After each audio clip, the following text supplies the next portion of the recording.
Hello students, स्वागत है आपका अपने यूट्यूब चैनल चैकपुर पे। तो आज के इस वीडियोज़ में हम बात करने वाले हैं कक्षा 6 का यानी क्लास 6 का फरवरी माह का मासिक मूल्यांकन यानी कि मंथली असेसमेंट। तो वीडियो काफ़ी इंपॉर्टेंट होने वाला है। वीडियो में यदि आप पहली बार आए हैं, चैनल पे यदि आप पहली बार आए हैं तो चैनल को ज़रूर से ज़रूर सब्सक्राइब कर लीजिए, क्योंकि इस चैनल पर आपको क्लास 6 से लेकर के यानी क्लास 1 से लेकर के क्लास 12 तक की पढ़ाई बिल्कुल मुफ्त कराई जाती है। तो इस चैनल को सब्सक्राइब कर रखें, घंटी के बेल आइकन को दबा कर रखें अगली वीडियो के नोटिफिकेशन को पाने के लिए। यदि आपके पास इसका क्वेश्चन उपलब्ध नहीं है तो आप हमारे टेलीग्राम चैनल को ज्वाइन कर सकते हैं। टेलीग्राम चैनल का लिंक जो है वीडियो के डिस्क्रिप्शन में दे दिया गया है। साथ ही साथ आप जिस भी क्लास में पढ़ते हैं, यदि आप उसके व्हाट्सएप ग्रुप के साथ जुड़ना चाहते हैं तो उसका भी लिंक वीडियो के डिस्क्रिप्शन में डाल दिया जाएगा। आप वहाँ जाकर जुड़ सकते हैं और साथ ही साथ हमारे टेलीग्राम चैनल को जरूर से जरूर ज्वाइन कर रखें। इससे काफ़ी हेल्प मिलेगी आपको आगे बढ़ने में, आपको एक एक अपडेट को पाने में। ठीक है, व्हाट्सएप ग्रुप भी है आपके क्लास 6 का, तो व्हाट्सएप ग्रुप को भी ज्वाइन कर लेंगे। तो चलिए ज़्यादा देर ना करते हुए क्लास को शुरू करते हैं। देखिए, सबसे पहले जो हम लोग जो है मैथ को डिस्कस कर रहे हैं, गणित को डिस्कस कर रहे हैं, क्योंकि गणित जो है इस बार आपके मासिक असेसमेंट में काफ़ी इजी पूछ लिया गया है। तो हम चाह रहे हैं कि आप लोग पहले गणित को पढ़ लें, इसके बाद हम सभी सब्जेक्ट को धीरे धीरे कवर करेंगे यानी पूरा करेंगे। एक भी सब्जेक्ट को छोड़ा नहीं जाएगा, तो आप लोग निश्चिंत रहिए, सभी सब्जेक्ट को कराया जाएगा। तो सबसे पहले हम लोग गणित को समझते हैं। ठीक है, देखिए गणित में आपका सबसे जो पहला सवाल है, क्वेश्चन नंबर 1 और 2 के उत्तर आपको देना है विकल्प के साथ यानी ऑप्शन के साथ। एक समकोण किसके बराबर होता है? ये जो समकोण होता है वो किसके बराबर होता है? तो ये जो होता है वो 90 डिग्री के बराबर होता है। आपका ऑप्शन नंबर सी बिल्कुल सही जवाब हो जाएगा गणित का। ठीक है, इसके बाद है हमारा दी गई आकृति में जो त्रिभुज आपको दिख रहा है, ये जो त्रिभुज आपको दिख रहा है ये कौन सा त्रिभुज है, किस प्रकार का त्रिभुज है? न्यून कोण त्रिभुज है, अधिक कोण त्रिभुज है, समकोण त्रिभुज है और समबाहु त्रिभुज है।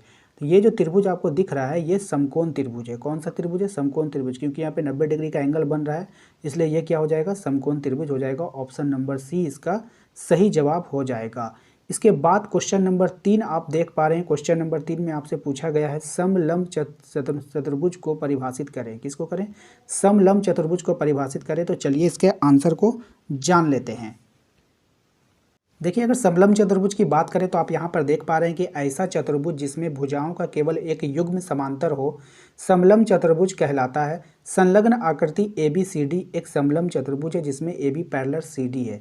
अब देखिए, पैरेलल और समानांतर, यहाँ पर बात को आपको समझना होगा। ये तो आपका आंसर हो गया, लेकिन आपको यहाँ पे नॉलेज भी होना चाहिए ना कि समलंब चतुर्भुज हो क्या रहा है। देखिए, इसमें कह रहा है ना कि ऐसा चतुर्भुज जिसमें भुजाओं का केवल एक युग्म, युग्म मतलब होता है जोड़ा, पेयर। तो ये वाला पेयर और ये वाला पेयर देखिएगा दोनों समानांतर है, यानी ये दोनों कभी लाइनें आपस में टकराएंगी नहीं। लेकिन अगर आप इस वाले लाइन और इस वाले लाइन की बात करें तो कहीं ना कहीं ये जाकर आगे टकरा जाएगी। तो ये जो है पैरेलल नहीं है, केवल एक पेयर यानी AB और DC जो है आपका यानी CD जो है वो क्या है आपका समानांतर है। इसलिए आप इसका आंसर ये हो रहा है। ठीक है ना, यानी आप समझ चुके हैं। तो आप लोग क्या कीजिएगा, इसके आंसर को भी नोट कीजिएगा यहाँ से यहाँ तक और ये फिगर भी बना लीजिएगा। ठीक है ना, तो चलते हैं अब अपने अगले सवाल पे। देखिए, अगले सवाल में आपसे पूछा जा रहा है कि निम्नलिखित माप के कोण किस प्रकार के कोण कहलाते हैं, लिखना है। सबसे पहले है आपका 64 डिग्री, तो इसको हम लोग कहते हैं न्यून कोण। क्या कहते हैं? न्यून कोण कहते हैं, इसको आप लिख लेंगे। इसके बाद है हमारा 100 डिग्री, तो इसको हम लोग कहते हैं अधिक कोण। क्या कहते हैं? अधिक कोण कहते हैं, तो इसको भी आप नोट कर लेंगे। ठीक है, ये हमारा हो गया अधिक कोण और ये वाला हो गया हमारा न्यून कोण। ठीक है, तो उम्मीद करते हैं कि आपको समझ में आ रहा है। देखिए, वीडियो अच्छा लग रहा है तो वीडियो को लाइक कर दीजिएगा। चैनल पे यदि पहली बार आए तो चैनल को सब्सक्राइब कर लीजिएगा। फिर से आप लोगों को कह रहे हैं, यदि आपको इसका PDF चाहिए, ये क्वेश्चन आपके पास नहीं हो तो हमारा टेलीग्राम चैनल ज्वाइन कीजिए। वीडियो के डिस्क्रिप्शन में उसका लिंक दे दिया गया है, या नहीं तो आप टाइप कर सकते हैं टेलीग्राम पे जैकपुर स्टडी, आपको वहाँ पर भी मिल जाएगा। सेम DP लगा हुआ है, DP का फोटो देख करके उसको ज्वाइन कर लेना है। ठीक है ना, चलते हैं अब अपने अगले सवाल पे। अगला सवाल जो है हमारा क्या कह रहा है कि चतुर्भुज ABCD के आसन भुजाओं का आसन कोणों के युग्मों को लिखें। चतुर्भुज है आपका ABCD, उसके आसन भुजाओं एवं आसन कोणों को लिखना है। तो क्या होता है आसन भुजाएं और क्या होता है आसन कोण, दोनों को डिस्कस करते हैं। चलिए देखते हैं। अब आपके सामने यहाँ पर एक चतुर्भुज दिखाई दे रहा होगा। ठीक है, एक चतुर्भुज है, आप यहाँ पे देख पा रहे हैं, इस तरह से एक चतुर्भुज है। ठीक है ना, तो एक चतुर्भुज है और इस चतुर्भुज की जो है आपको एक ABCD हमने नाम दे दिया है। चतुर्भुज का क्या नाम दे दिया है? ABCD। अब आपको यहाँ पर करना क्या है, यहाँ पर आपको समझना है सबसे पहले आसन भुजाएं होती क्या है। देखिए, चतुर्भुज की ऐसी दो भुजाएं, हमारी बात को ध्यान से सुनिएगा। चतुर्भुज की ऐसी दो भुजाएं, देखिए हम फिर से ड्रॉ कर रहे हैं। चतुर्भुज की ऐसी दो भुजाएं, एक भुजा हमने ये लिया और दूसरा भुजा हम ले लेते हैं ब्लैक कलर का। ठीक है, चतुर्भुज की ऐसी दो भुजाएं, चतुर्भुज की ऐसी दो भुजाएं, बातों को हम दोहरा रहे हैं, ध्यान से देखिएगा। चतुर्भुज की ऐसी दो भुजाएं जिसके एक उभयनिष्ठ अंत बिंदु होते हैं, जिसके एक उभयनिष्ठ अंत बिंदु होते हैं, दोनों का एक उभयनिष्ठ, इसका भी अंत बिंदु यही होगा, इसका भी एक अंत बिंदु यही होगा। तो जिसके एक उभयनिष्ठ होते हैं यानी जो दोनों में होते हैं, अंत बिंदु होते हैं, आसन भुजाएं कहलाती है। तो असल में अब ये दोनों जो भुजा है, ये दोनों भुजा जो है वो दोनों भुजाएं क्या हो जाएगी, आसन भुजाएं कहलाएगी। यानी ये दोनों भुजा क्या हो जाएगी, आसन भुजाएं कहलाएगी। और इसी को हमने यहाँ पे लिखा है आसन भुजाएं इज इक्वल टू AD और DC। यानी AD और DC का जो अंत बिंदु है वो कहीं ना कहीं एक ही है, यानी कॉमन हो रहा है। इसीलिए जो है आपका AD और DC क्या हो गया, आसन भुजाएं हो गई। अब आते हैं हम आसन कोण के बारे में कि आसन कोण होता क्या है। पहले इसको समझेंगे, उसके बाद उसका आंसर दे देंगे। ठीक है, तो आसन कोण क्या होता है उसको हम जान लेते हैं। देखिए, आसन कोण किसे कहते हैं कि चतुर्भुज के किन्हीं दो कोणों को बनाने वाली भुजाओं में एक भुजा उभयनिष्ठ हो। अब जैसे देखते हैं हम, कोई भी कोण आप बना रहे हैं, यहाँ से ये वाला कोण बन रहा है। ठीक है, तो इसमें एक भुजा ये है और एक भुजा ये है, ये दोनों भुजा मिल करके कोण A का निर्माण कर रहा है ना, कोण A का निर्माण कर रहा है। और अगर हम बात करें दूसरे कोण की, यानी कोण D की अगर हम बात करेंगे, इस वाले कोण की बात करेंगे, तो इसको ये वाला भुजा और ये वाला भुजा, ये दोनों भुजा मिल करके बना रहा है। ठीक है, अब इसमें देखिएगा इन दोनों में कॉमन क्या है, इन दोनों में एक भुजा आपका कॉमन आ रहा है, ये वाला जो भुजा है AD जो है आपका, इसमें भी है और इसमें भी है। तो वही बात कह रहा है, चतुर्भुज की किन्हीं दो कोणों को बनाने वाली भुजाओं में एक भुजा उभयनिष्ठ हो, एक भुजा दोनों में आएगा, उभयनिष्ठ हो, तो दोनों कोण चतुर्भुज के आसन कोण कहलाते हैं। इसलिए फिर ये दोनों कोण जो है वो आसन कोण कहला जाएंगे। इसलिए अब इसके आंसर में आपको देना है आसन कोण बराबर कोण A, कोण D एवं कोण D और कोण C। इस तरह से आप फोटो बना करके फिर इसे आप नोट कर लेंगे अपने आंसर पे। और इसी के साथ ही आपका ये जो गणित का टॉपिक है आपके असाइनमेंट का वो कंप्लीट हो जाता है। देखिए कितना इजी आपसे पूछा गया था, इसीलिए हमने सबसे पहले आपको गणित को बताना सही समझा। उम्मीद करते हैं कि आपको वीडियो अच्छा लगा है, तो जल्दी से वीडियो को लाइक कर दीजिए। इसके बाद हम चलते हैं अपने अगले टॉपिक पे। चलिए अब हम डिस्कस करने वाले हैं हिंदी को। तो हिंदी में हम लोग क्या करेंगे, सबसे पहले जो है इसको आपको पढ़ना होगा ध्यानपूर्वक। इसे जब आप पढ़ लीजिएगा तब इसके हम आगे डिस्कस करते हैं। ठीक है, इसको पढ़ लीजिएगा। पथिक पर किसे धकेला गया है, पथिक पर किसे धकेला गया है, हवा को, धूप को, अरहरी को या खेत को। तो इसका सही आंसर हो जाएगा हवा को। ऑप्शन नंबर 20 का सही जवाब है। नेक्स्ट है हमारा सृष्टि शब्द का पर्यायवाची क्या होगा। तो सृष्टि का हो जाएगा संसार। ऑप्शन नंबर 20 का बिल्कुल सही जवाब हो जाएगा। तीसरा है निम्नलिखित शब्दों का विलोम शब्द आपको लिखना है, आशा का, नीडर का, इच्छा का या फिर दुश्मन का। ठीक है, तो देखिए सबसे पहले आप लोग क्या कीजिए, आशा का आप लिख दीजिएगा निराशा। क्या लिख दीजिएगा, निराशा। आशा का निराशा लिख दीजिएगा। नेक्स्ट है आपका नीडर का आप लोग को लिखना है डरपोक। क्या लिखिएगा, डरपोक। नीडर का डरपोक लिख देना है। इच्छा का आप लोगों को लिखना है अनिच्छा। इच्छा का क्या लिखेंगे, इच्छा का अनिच्छा। इस तरह से लिख लीजिएगा। दुश्मन का क्या हो जाएगा आपका, मित्र। दुश्मन का हो जाएगा मित्र। इस तरीक़ा से सभी का आप लोगों को विलोम शब्द बता दिया गया है, आप लोग इसे नोट कर लेंगे। ठीक है, इसके बाद जो हमारा अगला सवाल है, अगला सवाल देखिए ध्यानपूर्वक है। महुआ, आम, अलसी और सरसों के साथ बसंती हवा ने क्या किया। चलिए इसके आंसर को जान लेते हैं। देखिए इसके आंसर में आपको लिखना है कि बसंती हवा अपने मौज में चली जा रही थी, रास्ते में उसे महुआ का पेड़ मिला जिसे उसने थपथपाया, फिर धम से गिर के आम के पेड़ पर चढ़ गई और उसे झकोर दिया। इसके बाद वह खेत पहुंची, खेत पहुंची और उसने अलसी और सरसों के पौधे को भी नहीं छोड़ा। ठीक है, उसने उसे भी खूब हिलाया। ठीक है, इस प्रकार से आप इसके आंसर को नोट कर लीजिएगा। वीडियोस रोक करके धीरे धीरे इसके आंसर को नोट कीजिए और यहाँ पे कंप्लीट कर लीजिएगा। ठीक है, चलते हैं अपने अगले सवाल पे। नेक्स्ट सवाल है हमारा कि नीचे दी गई कविता की पंक्ति को अपने लिखना है। मुझे देखते ही अरहरी लजाई, मन मनाया बनाया, न मानी। ठीक है, यानी इस कविता को आपको आगे बढ़ाना है। तो चलिए इसके आंसर को जान लेते हैं। चलिए इसके आंसर में आपको लिखना है कि मुझे देखते ही अरहरी लजाई, मनाया बनाया, न मानी, उसे भी न छोड़ा, पथिक आ रहा था उसी पर ढकेला, लगी जा हृदय से कमर से चिपक कर, हंसी जोर से मैं हंसी सब दिशाएं। ठीक है, इसको आप उस कविता के नीचे जोड़ दीजिएगा, ये आपका आंसर कंप्लीट हो जाएगा।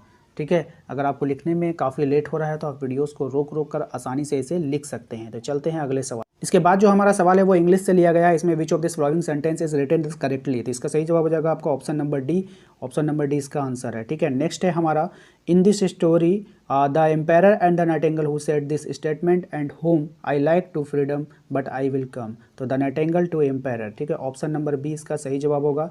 नेक्स्ट है हमारा, in the poem I would say to be daisy what do things does the child like best about a daisy, ठीक है। तो चलते हैं इसके आंसर को जान लेते हैं क्या हो।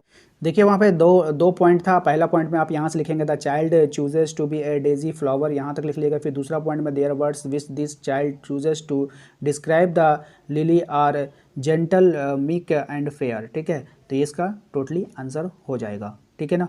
चलते हैं अपने अगले सवाल पे। तो इसे आप आराम से धीरे धीरे वीडियोज़ रोक कर भी नोट कर सकते हैं। चलिए नेक्स्ट सवाल है हमारा, why did this tree goddess wish to be cut in 3 parts and how do ants clean their young ones, ठीक है। तो सबसे पहले ए नंबर सवाल को हम लोगों का आंसर जान लेते हैं क्या होगा।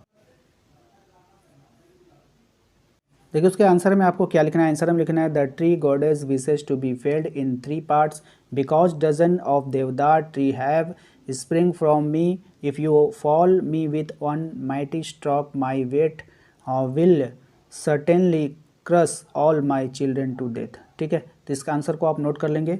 चलते हैं अगले सवाल।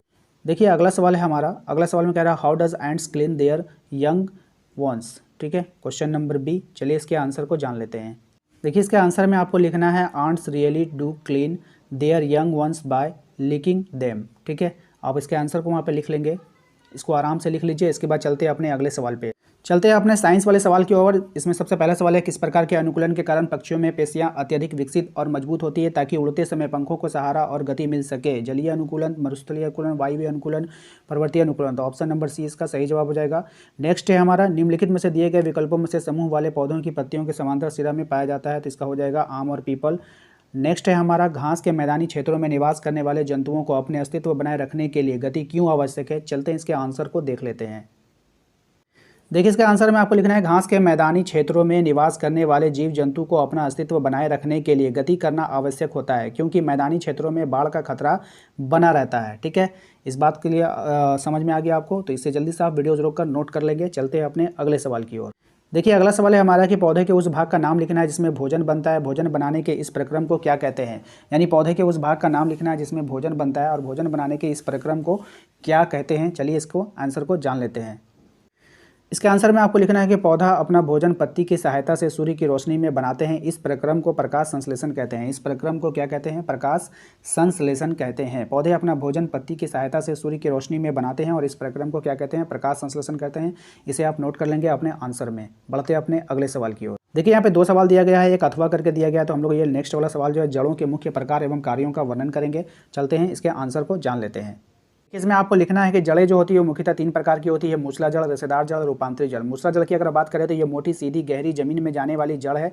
इसके साथ छोटी छोटी जड़ें निकलती रहती है परंतु मुख्य एक जड़ होती है जैसे नीम, आम, मटर आदि जड़, ठीक है। उसके बाद है हमारा रेशेदार जड़। रेशेदार जड़ में आपको लिखना है तने के आधार पर जालीदार पतली जड़ों का गुच्छा बन जाता है, इसे रेशेदार जड़ कहते हैं जैसे घास, मक्का और गेहूं की जड़, ठीक है। नेक्स्ट है हमारा रूपांतरित जड़। रूपांतरित जड़ों में ये पारिस्थितिक अनुसार बदलती रहती है और पानी भोजन की तलाश में गहरी चपटी चली जाती है जैसे मूली, गाजर और सलजम, शकरकंद आदि। ये है जड़ों के, देखिए यहाँ पे कुछ है ना, मूसला जड़ और रेशेदार जड़ दोनों के आपको फिगर दिया गया, आप इसे नोट कर लेंगे, ठीक है। तो धीरे धीरे आप इसे नोट कर सकते हैं अपने नोटबुक पे, ठीक है ना। चलिए नेक्स्ट सवाल पे आप चलते हैं।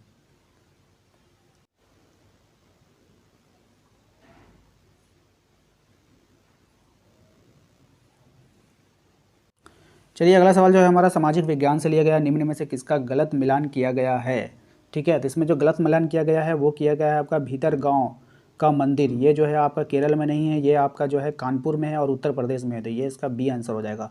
किस यामोत्तर का भारत मानक उत्तर है तो 82.30 डिग्री पूर्वी, यानी ऑप्शन नंबर ए इसका सही जवाब है।